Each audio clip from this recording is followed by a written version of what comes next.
actually in Hebrews. The last time we were in Hebrews, we took a close look at this passage, Hebrews 10:25, and the Jewish context that it lived in, and that it was really to be understood in. And that is the idea that we do not neglect our own meetings. We do not neglect the assembly, as it says. Some translations will say, as is the habit of some. So some were already starting to give up meeting and going together. But we are to encourage each other, and all the more as you see the day approaching. So if you think we're getting closer and closer to the end, if we think we're getting closer and closer to the coming of Yeshua, the Messiah, anybody else think that we are? Okay. Then it becomes all the more important that we continue to gather together. That's a lot of what we talked about last week. If y'all remember what was special about that word, you're assembling together. Do you remember what that significance of the meetings that we have? Remember what it was, what that word was. Yeah, it's a variation of the word synagogue, episynagogue. It's the gathering, it's the assembly. And so to a Jewish context, they would put that in the understanding and in the idea of the synagogue. And so that tells me that there were already people, Jewish believers in that day, in the first century, who because they were getting persecuted and because they were struggling with the temple, they were getting kicked out of that, they were getting no longer able to participate in some of those events and those things there, that they were even starting to pull away from the synagogue itself. And he's telling them not to do that. This is a Jewish context, these Jewish believers, about 65 AD or so, in the mid-60s, before the fall of the temple. Again, the primary thing that would have come to mind was the synagogue. But they were encouraged to keep meeting together, keep coming together, to still be in the synagogue on Shabbat, hearing Moses. Because if they were pulling away from the synagogue, they're also pulling away from that. They're also pulling away from hearing Moses. Because how many of them had their own copy of Moses in the Torah? Like none of them. It wasn't like us where we have 2 or 3 copies of the Scripture in almost every home. They were to be in the synagogue on Shabbat hearing Moses. And they weren't supposed to be so upset about it. They weren't supposed to be so embittered toward those that were persecuting them that they would break away entirely and abandon their Jewish brothers and sisters that were in all of the local synagogues. They were not to neglect the hearing of the Word of God and the coming together. And so at this point, when Hebrews is written, at this point in history, Christianity as we know it did not exist yet. Okay, there was the Jewish world of the first century Judaism, and then the other alternative was paganism. There was no in-between. There was nothing else. It was either first century Judaism or there was paganism. And there was no, let's see if I can get this pulled down a little bit. There was no mix of those things. And Yeshua and the apostles sought to make, they were making course corrections within Judaism. They were not trying to start a new religious system that was mixing Judaism and paganism together. And so believers in Yeshua were still considered under that umbrella of Judaism, even by Rome for most of half of this first century. They were still led by the congregation in Jerusalem. They would still send gifts to Jerusalem. They still participated as much as allowed within the life of the temple. But it was getting more and more difficult. They were increasing persecution. That increasing persecution caused the early believers to question this situation, question what was going on. Are these what the days of fulfillment are supposed to look like? All of their hardship, all of this difficulty, all of these challenges, do they really have God's approval for believing in Yeshua? Or are they experiencing maybe something else, maybe his discipline? Can anyone tell by life's circumstances whether or not God is pleased with them? So that's a lot of what this message is going to be about. What does God's approval look like? Because this increasing persecution would cause these early believers in Yeshua to question that situation. And into the midst of all of this, see, this is where the challenge is coming up.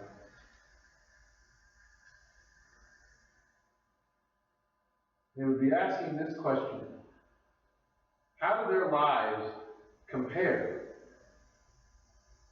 to the men and women of the past, the greats of Scripture, the heroes of the faith? When God was shaking the earth, when God was doing and working his wonders, surely these great men and women who accomplished such great things for God, this is where the tricky part comes in. I don't know where I am. These great men and women who accomplished such great things for God had lives, surely their lives all reflected all of these great accomplishments. Surely they enjoyed God's blessings throughout their life, right? These great heroes of the faith. Surely their lives and experiences must be so much better than ours might be, or what the first century believers were experiencing here reading Hebrews. To see, Hebrews 11 comes along, and they read this: all of these men and these women were approved through their faith. But Hebrews 11 comes along and forces us to re-examine our understanding of faith and the heroes of it. Because I think we've been reading this chapter wrong. At least here in America, we are reading it wrong. Because we've been reading it from a time and a place of safety and comfort. And we miss the lesson that the author of Hebrews is really trying to get across. Because you look at the ending of chapter 10, and the situation that he describes is the situation of the first century, and it's increasingly the situation in our day. So chapter 10, verse 30 says, "For we know the one who said, 'Vengeance is mine, I will repay,' and again, Adonai will judge his people. For it is a terrifying thing to fall into the hands of the living God." Because, he is the all-consuming fire. And so what does it look like to fall into God's hand in this kind of context? He's talking about the idea of judgment, and judgment starting with his people. What does it look like to fall into the hands of the living God? Imagine for a moment what life under God's judgment must look like. Just get that picture in your mind. Okay, these people, or I am, or me, we're living in God's judgment. That must be a bad situation, right? Your life surely would be terrible. Nothing can go right for you when you're under his judgment. You must be doing something pretty wrong if you're experiencing his judgment. And then you read about their experiences as believers in Yeshua and ask, could they be under the judgment of God? It says in verse 32, "But remember the former days, when after you were enlightened," so after you had become saved, "you endured a great struggle with sufferings. Sometimes you were publicly exposed to abuses and affliction, and other times you became partners with those who were treated this way. For you suffered along with the prisoners and joyfully accepted the plundering of your possession." Now wait a second.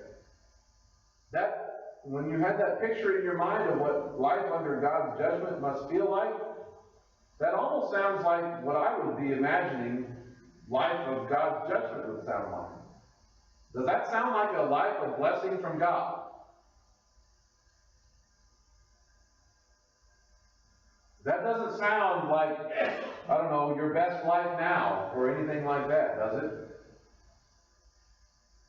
Like some people will argue about what you hear from some of the prosperity preachers who promise that if you just have a little bit of faith, you'll have all the health you want, all the wealth you want, all the blessing that you want, that if you just name it and claim it with the power of your words or something like that, that God will not just answer your prayer. It's almost more like He is obligated to answer your prayer and give you what you are calling upon.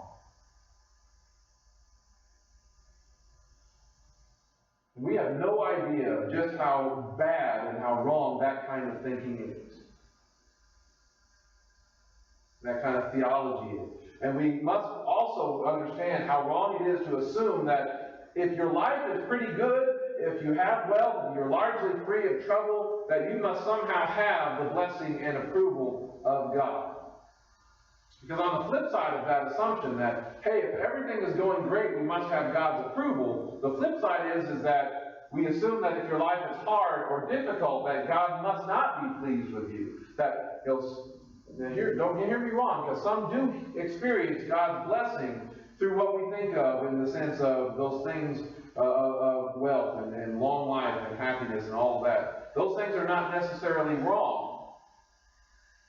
But you know, the wicked often have those things, don't they? The wicked often have more of those things than the people of God. And we often envy them for that. But they are not experiencing God's blessing just because they have all of those things.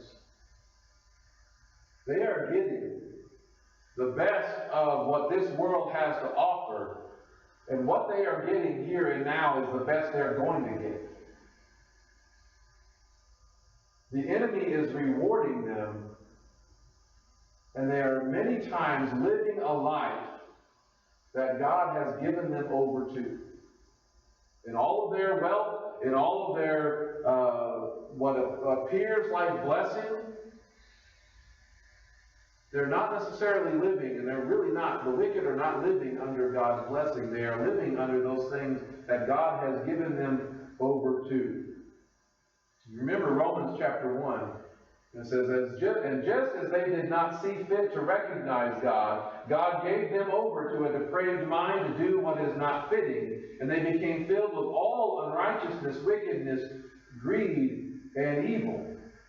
You know, sometimes the life that we see is a life that has been given over to this world. Sometimes it's a life where God has removed His hand from them.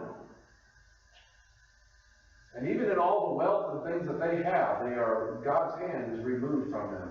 Are they in a good situation with all of that stuff and God's hand removed? The world may think so. But they're not in reality in a place that they need to be. When the world loves and approves you, it's most often because you are doing all the things that they want to do and rejecting the things of God.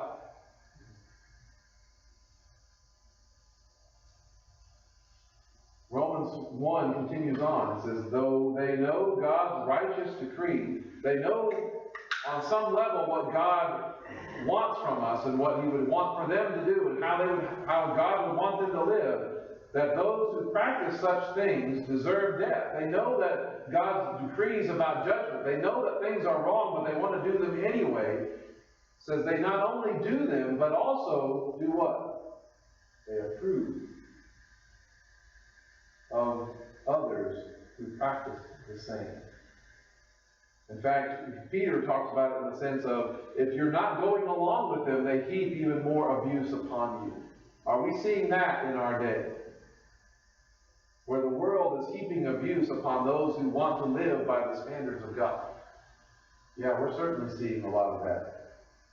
But as we saw, these believers' lives, these ones here in reading the book of Hebrews, did not reflect the typical life of blessing that we often think of. They were enduring all of those hardships, all of those struggles and sufferings. They were being taunted. They were being put in prison. They had their possessions confiscated. And they were able to accept those situations, even with joy, because they knew they had something important, because they knew the truth, that they could live with the trouble and the hardship. And this is a truth that we need to hold on to with every fiber of our being. We can hold on to our joy, knowing that you have for yourselves a better and lasting possession. Therefore, do not lose your boldness, which has a great reward. You need to hold on to that truth and that reality more so than your current experiences, because they were going through a lot of bad things. But don't let it keep you quiet. Don't let it shut you up, because even our boldness is rewarded. Verse 36 goes on, it says, "For you need perseverance, so that after you have done the will of God, you may receive the promise." That promise is still there. That promise is still waiting. That promise is still to be fulfilled. And you need to persevere to get to that point. For yet in a very little while the coming one will come, and he will not delay. It says, "But my righteous one shall live by emunah," by faith. "And if he shrinks back, my soul takes no pleasure in him. But we are not among the timid ones on the path to destruction, but among the faithful ones on the path to the preservation of the soul." It's interesting it uses the word timid there. Timid in this sense of the ones that are afraid or unwilling, the timid ones who are afraid to walk on the same kind of path that you are.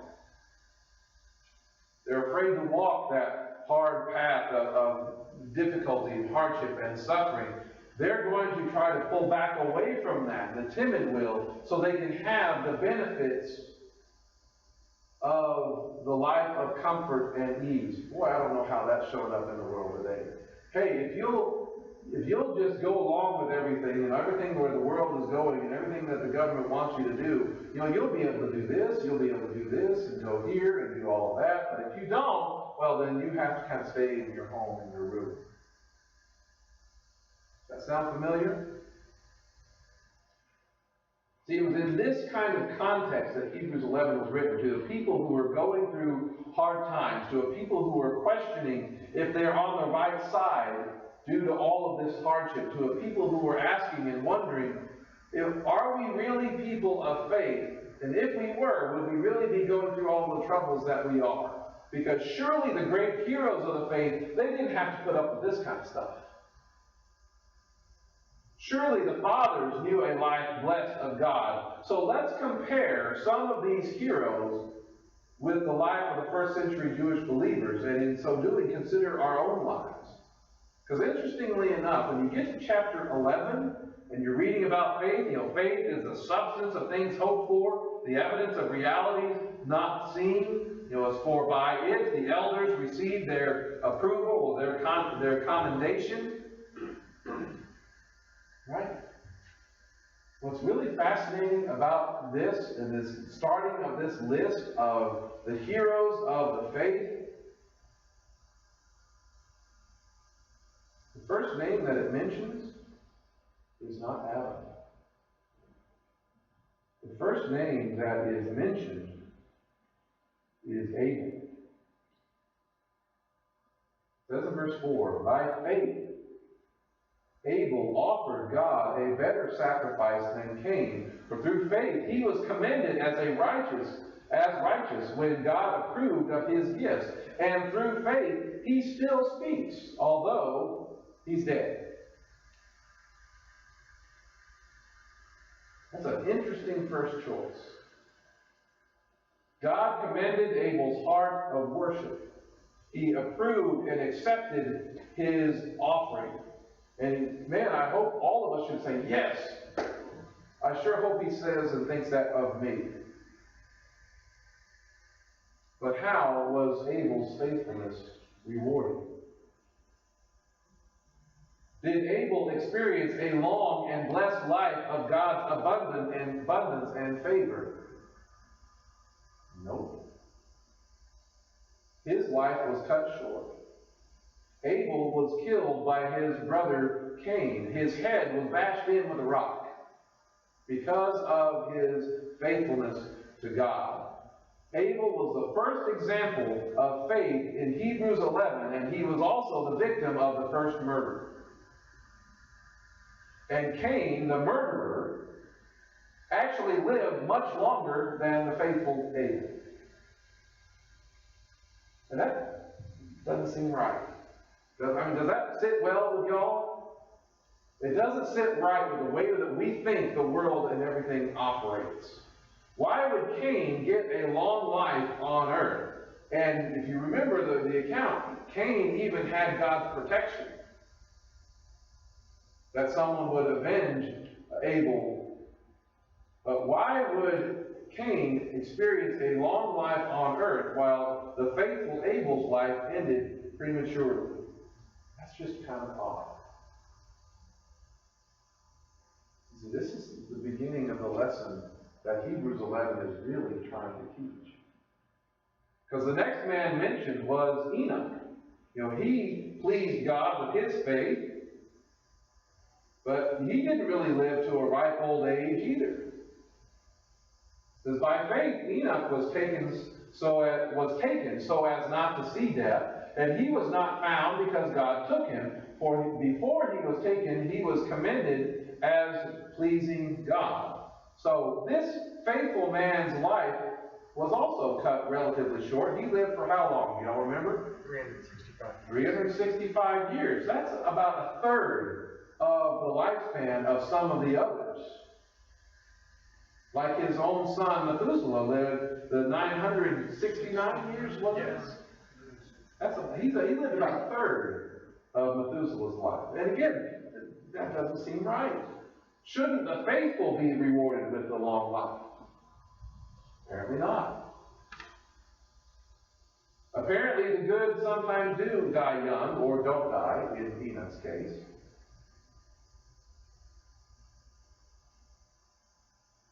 Next came Noah. We were reading about him in the Torah portion. He lived in some significant days of the move of God. Right?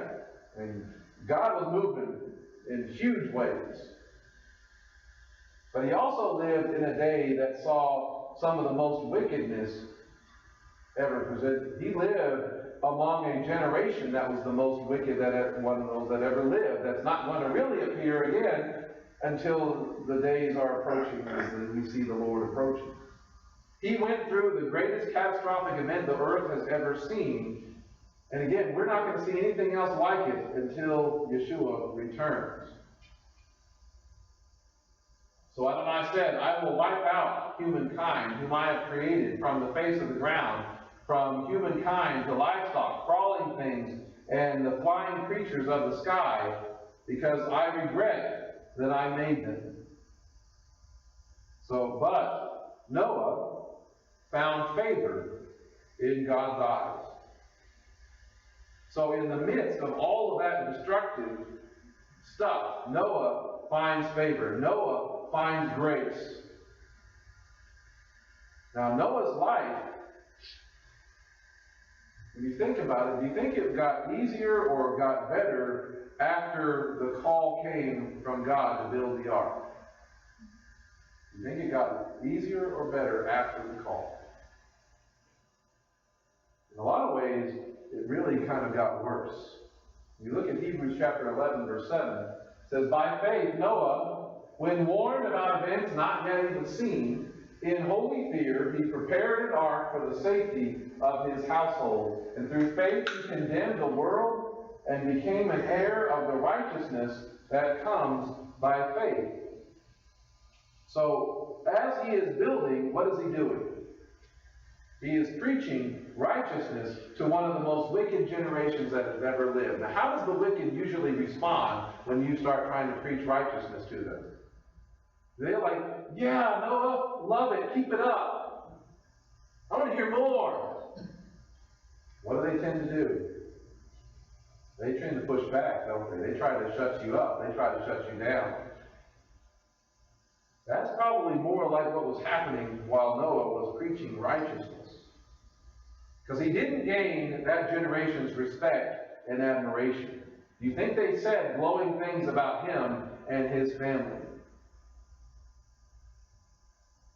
No. I have no doubt that as a preacher of righteousness, that his life was pretty hard. And they said some terrible things to him, about him, probably made his life a mess. That he was probably rejected and targeted by that generation that rejected God and his ways, God's ways, because they had killed off just about everybody else who still loved God. And I suspect Noah had to build the ark much like the Israelites did when they were rebuilding the walls of Jerusalem after the exile, with one hand at the work and their other hand on their sword. Y'all remember this from Nehemiah? It says, those building the wall and those bearing heavy burdens kept one hand on the work and the other hand holding a weapon. I'm pretty sure Noah had to build the ark with that in mind.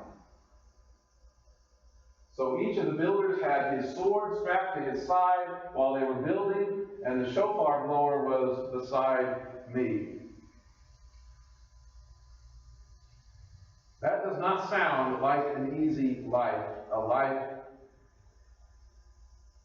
that most of us would like to experience. And that could be one reason why it took so long. You know, it was 120 years that he was contending with all of this stuff. Maybe Noah was under constant attack. Maybe his work was often disrupted or destroyed. And maybe he had to start over more than once.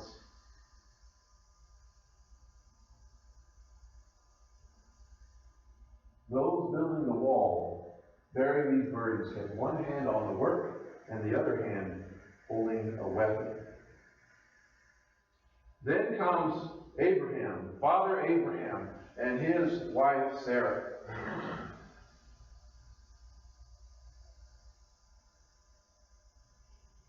Well, let's see, what was their life like? You think about them. Well, he had to leave his family to hear the call of God. He had to live in tents in a land that didn't want him. He would dig a well, find water, and then he would lose possession of it because the people that lived in the area came and claimed it. That happened several times. Abraham, this man of faith, along with his wife that he loved, there, as a man of faith, you think he would receive and experience the blessings of God, and many times the blessing of God came in the idea of being fruitful and multiplying, and here Abraham and Sarah, as a man and woman of faith, had no children. For the majority of their marriage. Sarah, the matriarch of their culture, struggled with that reality so much that she thought the fault had to be with her, and so she was willing to give another woman to her husband just so he could have a child.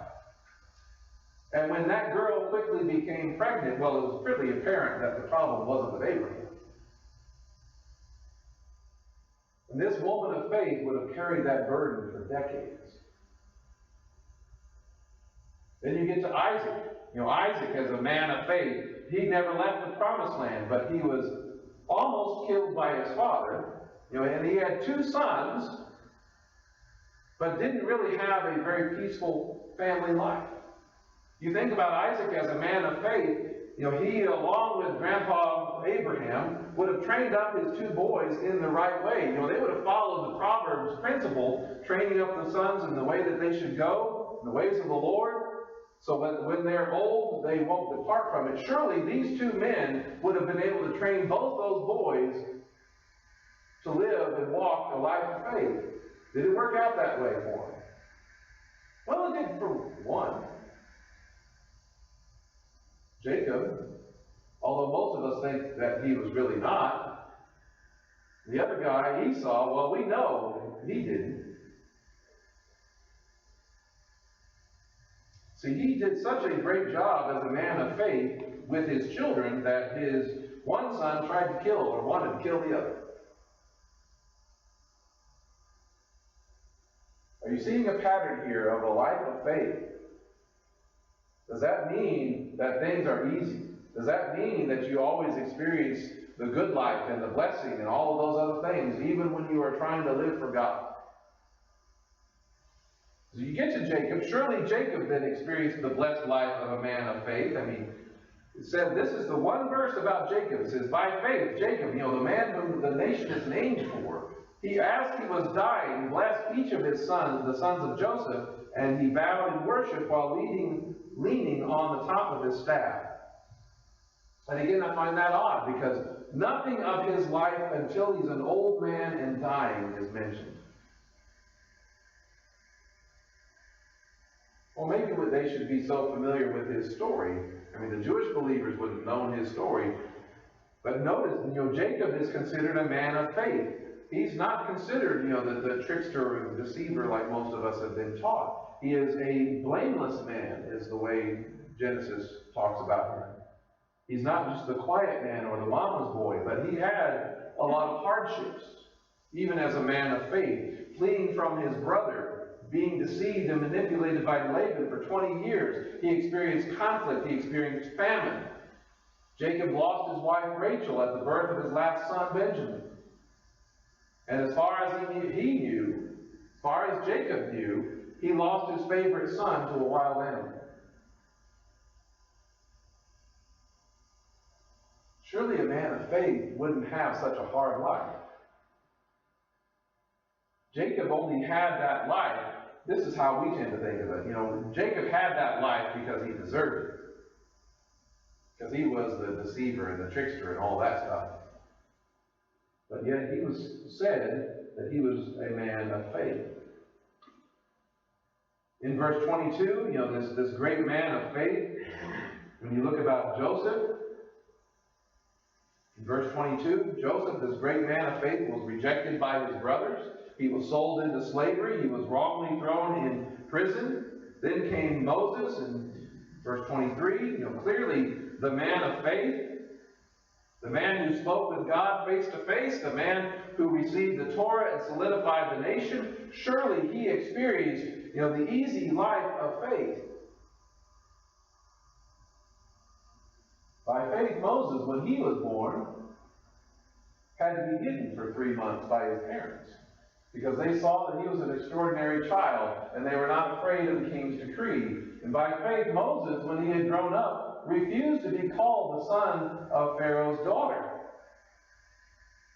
Instead, because of his faith, and by his faith in these things, he chose to suffer mistreatment along with the people of God, rather than enjoy the passing pleasures of sin. Could he have stayed in Egypt and been happy, wealthy, and wise, and all those things? Yeah. He could have had all of that. He didn't stay for the treasures of Egypt, because he was looking ahead to the reward. So because of his faith, Moses chose mistreatment. He chose suffering in identifying with his people. He gave up that place in Egypt, in the palace with the abundance, in order to be in the right place with God. He was kicked out of Pharaoh's house and no longer allowed to live and participate as the Egyptian. That sounds in many ways a lot like the choice that the original readers of Hebrews were having to make. Do I give up all of the blessings of the temple to be with Messiah? But you got to know that if you do, you make that choice, then you have the same kind of faith that Moses does. You have faith like him in giving up what you think is the most important in order to have Messiah. Do these lives of faith sound easy? Like they're just having a great time through it all? So should we expect any different if we are walking a walk in the life of faith? Should we expect special treatment Well, now that we're here, now that we have Yeshua, now that we have Jesus, well, all those rules have been rewritten for us. Because we're so much better. Now, it is true that God has, He does, and He will empower His people to great tasks. And all of these people, you see God moving in powerful ways in their lives, and He does, and He will empower His people to those kinds of things. So we should want to be among those people that God empowers to great tasks. We should raise our children, to imagine themselves like David, taking on Goliath. We should imagine all of the victorious moments of God at work in the world, and we should want to be a part of them. But we do so when we do, at least what I remember growing up and hearing all the Bible stories in Sunday school and things like that, we do so without imagining the hardships of what that life really meant. We imagine those victorious moments and not all the other days that were coming along. The days of fulfillment, we need to understand this. If we truly believe that we are approaching the end, if we truly believe that we are in days of fulfillment, we need to understand that days of fulfillment are often days of great trial and great hardship.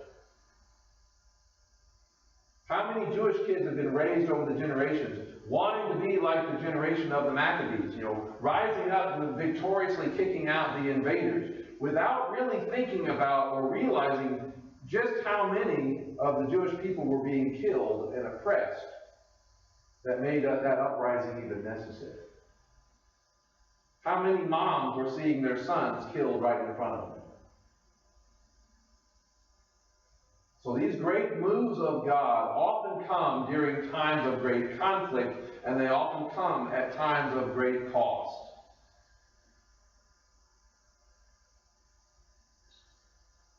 Seem to be missing verse 32. Look at Hebrews chapter 11, verse 32.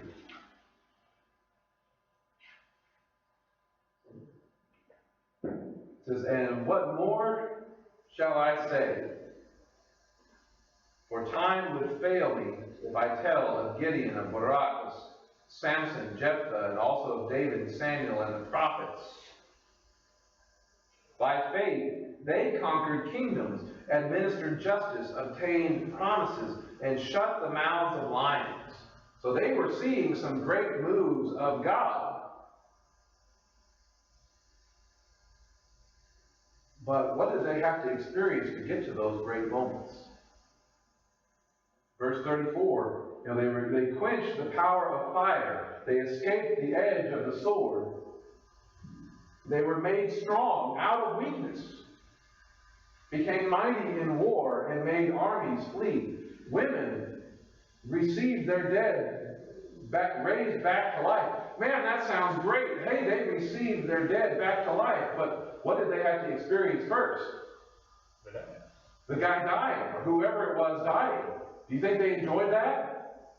Now, are they happy at receiving them back? Absolutely. Were they happy to watch them die? No. It says others were tortured after not accepting release, so they might obtain a better resurrection.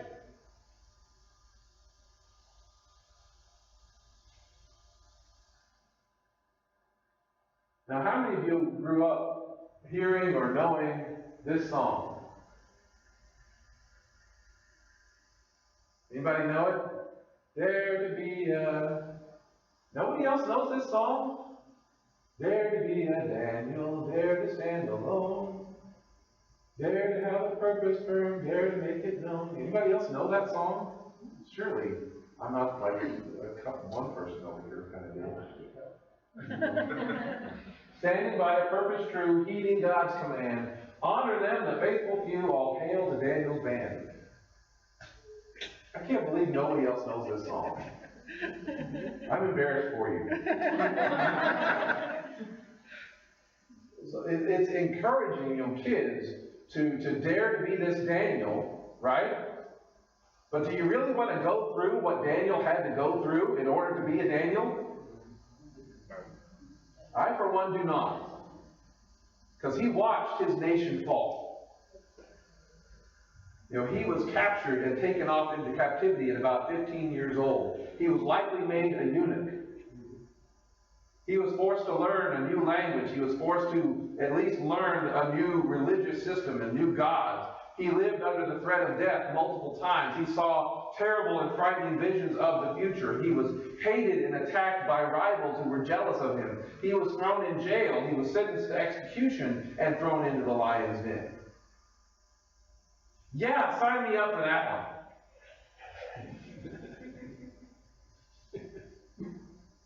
Because remember, Daniel, in going through all of those things, did he know the outcome of these situations when they were happening?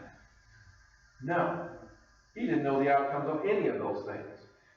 He didn't know that they would become stories of great faith and great moves of God. And he was going through them. He was probably asking the same kind of questions that many of the readers of Hebrews were asking, and anyone who endures persecution asking, God, why are you letting this happen to me?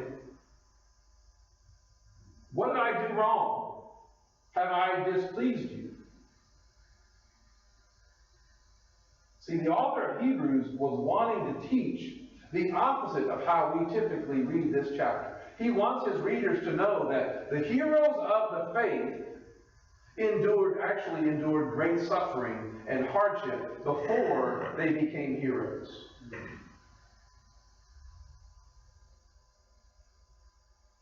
Not only that was the move of God in the heroes of faith, like we read about in Hebrews 11, they are the exceptional experiences.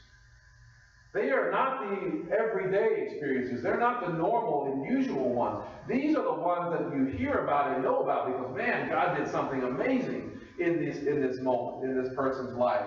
But he wants his readers and he wants us to know that we don't even have the names of many of the great men and women of faith from the past because most of them didn't get outcomes like these in this chapter got. Listen to these experiences of the unknowns among the people of faith and ask, which kind of experience are we most likely to experience? The great heroic moments, that victory that people will tell about for generations, or the ones where you're largely an unknown? Verse 36 says, others, these are the anonymous ones that you've never even heard of, experienced the trial of mocking and scourging, yes, and even chains and prison. They were stoned, they were sawed in two, they were murdered with a sword, they went around in sheepskins and goatskins, they were destitute, afflicted, and mistreated. Who are these people? Some of the prophets, yeah. A lot of them. A lot of people in the centuries since then.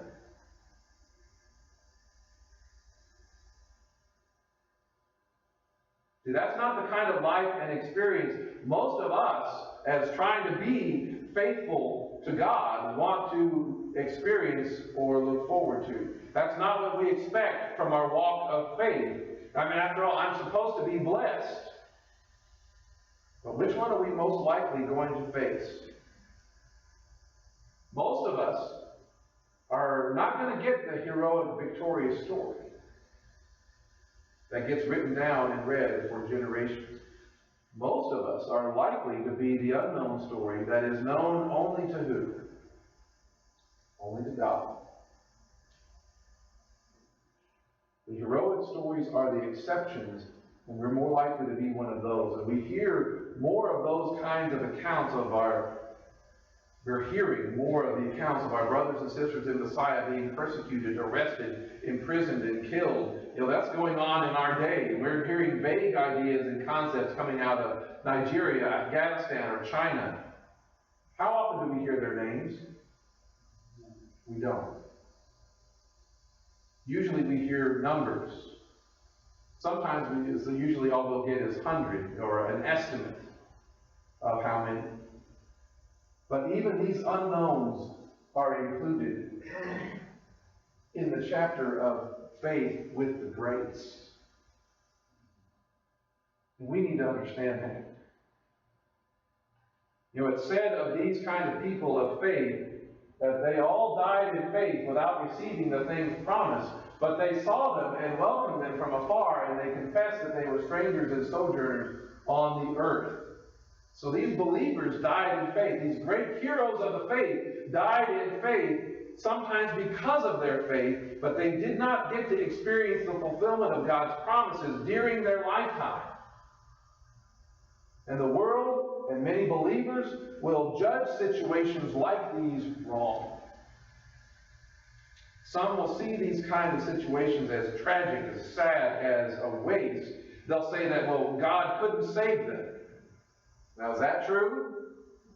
No, it's not. They'll say that God must be displeased with these kind of people. Is that necessarily true? No. They'll say that these people must have done something to deserve what happened. Is that true? No. You ask Job how these kind of assumptions turn out.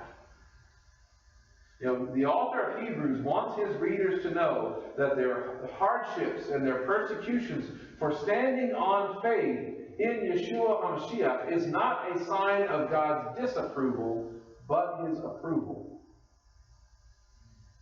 It says the world was not worthy of them.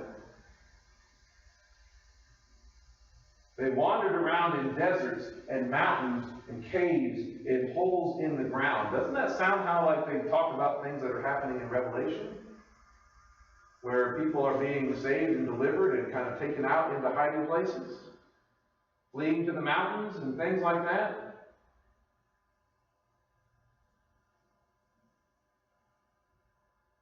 You look at this. The world was not worthy of them. Look especially at verse 39, the first part of that. It says, and all these, though commended for their faith, or the CSB says, all these were approved through their faith. The King James says, these all, having obtained a good report through faith. Those who are approved of God are most often disproved by the world. Disapproved. But we are not to listen for the approval and the applause of the world. We are to, nor should we expect it, really. Instead, we are to look for examples among those who have lived and died for the Father's approval. This chapter 12 starts off like this. Therefore, since we have such a great cloud of witnesses surrounding us. So we are surrounded by or enveloped in a cloud of the glory of God by such people who have endured so much for their faith. And those who have lived and died this way are the ones that we should look to as examples that God will see, that God will acknowledge, and he will remember our suffering when it's in his name. We should not suffer, as Peter talks about, as a thief or a murderer or anything else, but we should seek a life that is pleasing to God. We should look to his witnesses of faith who endured such great hardships. Now, anybody, you probably all know this one already, but anyone want to guess what that word witness here is? Y'all should probably already know it. It's the word martyrs, where we get the word martyr. That's a noun. It means a witness. And it's in a legal sense, in the sense of you're testifying in court. In a historical sense is that you saw something, you were a spectator. You weren't necessarily involved in the thing, but you saw what happened. And it came to mean, one who testified to their faith in Yeshua to the point of death. Right? That's how we typically understand martyr nowadays, as someone who has died for their faith. But there's another connection that is important to notice, that we don't see it in English. There is a connection between being a witness and having God's approval. There's a connection between being a witness and having God's approval. So keep this word in mind, this number, 3144, Marcus, and all of that. And then go back to chapter 11, verse 39, and you see that word approval, or good report, or something else like that. Look at this word. That's the word. Martyreo. It's the verb form of the same word, of being a witness. Having God's approval, so you're having His approval. God is being a witness on behalf of you, or the ones that have experienced what they did in chapter 11. It means to affirm that one has seen or heard or experienced something, and is to utter an honorable testimony or to give a good report. That's where the King James gets their translation of it. That God is a witness, that God is a martyr for all of those that have died.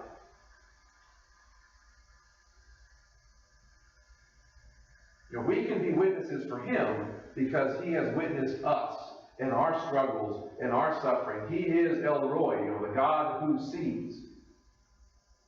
And He testifies, He witnesses, He gives a good report on our behalf in the courtroom of heaven.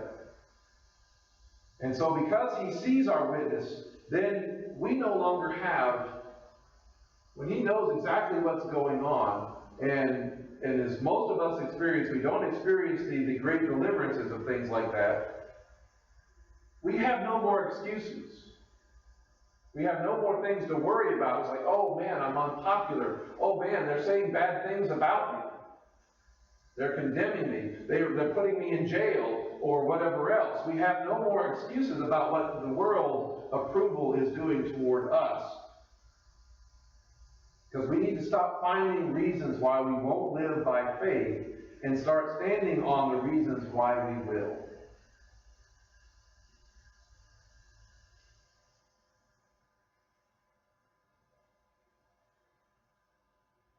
We have such a great cloud of witnesses surrounding us.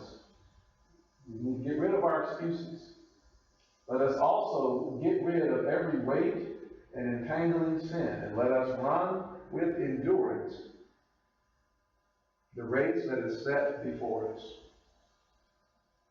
We have a race to run, and we're going to need His endurance to carry it out, especially if we are in those days of fulfillment, especially as we think the day is approaching, because those days of fulfillment are closely tied to days of hardship. And there's a lot of things that can weigh us down, including our own attitudes, including our own sin, but those things are a waste of our time, our energy, and attention. What we need to focus on is the race, the goal, the destination of where He is taking us as His people. And we need to focus on those things set before us, and then run to win it. That's how Paul talks about it in 1 Corinthians 9.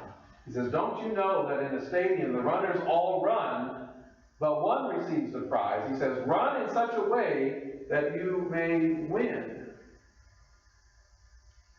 Now, every competitor exercises self-control in all aspects. They do it to receive a perishable crown, a crown that is going to wither and fade and die. But we do it to receive an imperishable one. So we can run to win. Or we can run in a way that ensures us losing. In that respect, we need to run to win. Because we want to receive that undying, imperishable, resurrected kind of prize. And in our day, when we think about what's going on now, the events, it's as if the events and the races are all being run again. So many people look forward and they train for years just for the Olympics to get here, right? We just saw that this past summer. Guys, there's a race that's going on and it's more important that we run with endurance this marathon as we are getting closer and closer to the end. And so we need to focus on the goal and the finish line. We need to focus on where He is bringing us and where He is taking us, and the direction and the unity that He has for His people. the Jew and the Gentile coming together, the one new man. We need to focus on that goal in the finish line and get rid of everything that wastes that time and gets us off of that path. We need to focus on the one who's already finished the race, the one who's already blazed the trail, the author and perfecter of our faith, and not on all of the distractions and things that the world wants to get us off course. See, we need to be focusing on Yeshua, the initiator and perfecter of faith, for the joy set before him. I mean, can we all agree that Yeshua lived a life of faith? I hope we can all agree on that. Unlike all the rest of these people in chapter 11, they still had struggles, they still had sins, they still were not perfect. But Yeshua lived a life of faith, and was he still perfect and sinless and all of that? Yes, so that if he lived a perfect life, a sinless life, then surely his life would have been smooth sailing and great, because he was a man of faith. Right? No. The perfect man of faith did not even experience a good and perfect life in this world. For the joy that was set before him, what did he go through? He endured the cross. He was put to shame, so he disregarded that shame. He endured this thing that was a weight and something that was trying to hinder him. He endured this weight and thing that was trying to hinder him. He disregarded that shame, and he has taken his seat, so he is able to experience the victory. He has run the race to win. And he has taken his seat at the right hand of the throne of God. He says, consider him who has endured such hostility by sinners against himself. For what purpose? Why should you look to him? So that you may not grow weary in your souls and lose heart. As the day is approaching, as the day is getting nearer, it's going to be harder, not easier, to be a person of faith. But we must not lose heart in these days of fulfillment, because there are heroic stories still being recorded. There are still great moments of victory that are happening. And so we must not lose heart. And they'll only be heroic. They will only be heroic if you finish well. We only remember Daniel because he was willing to be thrown into the lion's den. If he caved before, he's like, okay guys, I'm just kidding, I'll give it up, before he gets thrown in there, would we be talking about it? No. We only remember David because he picked up the stones and fought Goliath. Not because David said, hey, I'll do it, and then back out at the last minute. We only think of him and remember him because he actually did it. But I want you to see something at the end of chapter 11.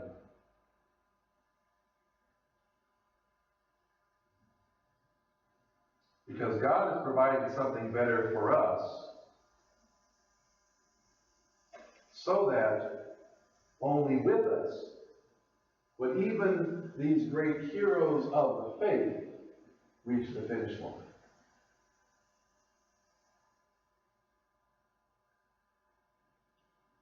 Because God has provided something better for us, so that only with us would they, all the people that you've just been reading about in chapter 11, would they reach perfection. Just like all the heroes of faith who are still awaiting the fulfillment. They all died in faith without having received the promises. They're all still waiting for the fulfillment of all the promises. We are waiting for something better than this world has to offer. And those heroes of the faith that we like to admire, that we like to think are so amazing, their stories aren't quite finished yet either. And what are they waiting for? They are waiting And I believe, and I think we need to understand that great cloud of witnesses, they are waiting and they are watching to be witnesses of what's happening in our day and what's happening now. They are spectators. See, we like to think that we're watching them and we're reading about them and all the things that's going on in their lives, and they're looking at us and waiting and saying, wow, look at what God is doing now. Look what God is doing in them. You know, just as Abraham looked forward to seeing Yeshua's day in his first coming, Abraham also was looking forward to the events of his second coming too. Daniel was seeing some of those events of the second coming of Messiah. John was seeing some of the events of the second coming of Messiah. And if we're in that generation that is alive when those events start happening, that means they're watching and looking at some of the things that are happening to us. And they want to see what kind of people of faith, what kind of heroes of faith that we will be. And what kind of stories and what kind of things are going to be talked about that are happening in our generation. And so their story will not be perfect. Their story would not be complete until all things are completed in us. Because there are still some things that have to happen. It's kind of like what you read about in Romans chapter 11, where he says, I don't want you to be, brothers and sisters, to be ignorant of this mystery, lest you be wise in your own eyes, that this partial hardening has come upon Israel until what happens? That situation exists until the fullness of the Gentiles has come in, and in this way all Israel will be saved. So there are some things that are waiting until other things happen for them to be coming to perfection or coming to completion. And there are some of these things that are, if we are that last generation or in those last days, then these great heroes of faith are waiting for things to happen in us and in our day. And so we have this great cloud of witnesses, not just for us to look at in order to encourage us. We have a great cloud of witnesses that are watching you and I run our race. There's a stadium of spectators.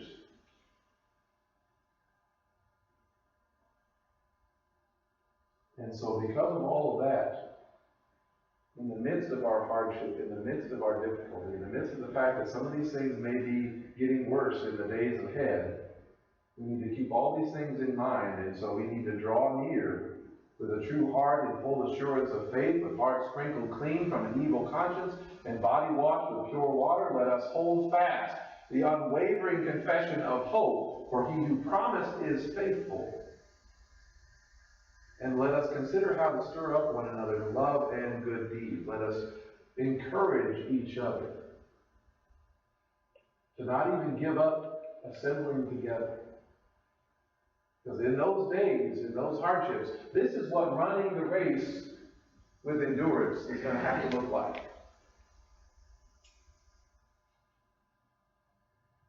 We're going to need each other. We're going to have to hold fast, unwavering. Because there are some still great stories of victory that we haven't even seen yet. And if we want to be one of those stories, if we want to be one of those that experiences that victory, we've got to realize there may be some hardships and difficulties to get there. That makes sense?